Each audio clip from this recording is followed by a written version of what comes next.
Betul. Begitu. Betul. Ini sekarang pertanyaan gue gini.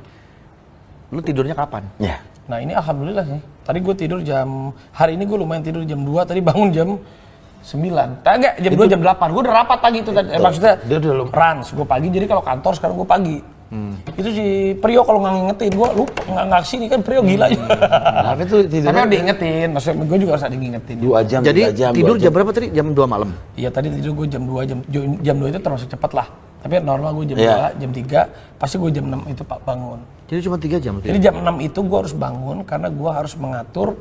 Bedanya gini, kalau kita di entertainnya kita kan udah lama, kita ya bisa tahu jadwalnya. Tapi kan kalau kita lagi di ya sebagai utusan khusus ini, gue ini yang harus mengikuti ritme di sana lah setiap kementerian. Ya Pak Presiden dan lain-lain. Jadi jam 6 itu gue pagi itu harus bangun karena gue harus cek.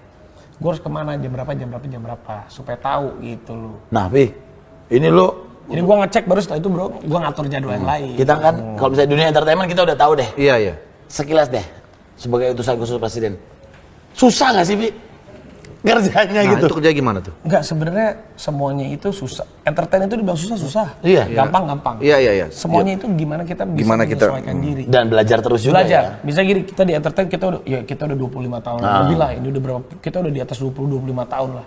Tapi kan kalau kayak gini kita ngikut orang, kita harus mau lagi belajar dari bawah. Belajar lagi ya. Karena prinsipnya gue juga, kita kalau misalnya ada naik tangga, lebih baik gue naik tangga 1, 2, 3, 4, 5, 6, 7, 8, 9, 10. Saat udah di tangga paling tinggi, itu kan cuma 2 pilihannya.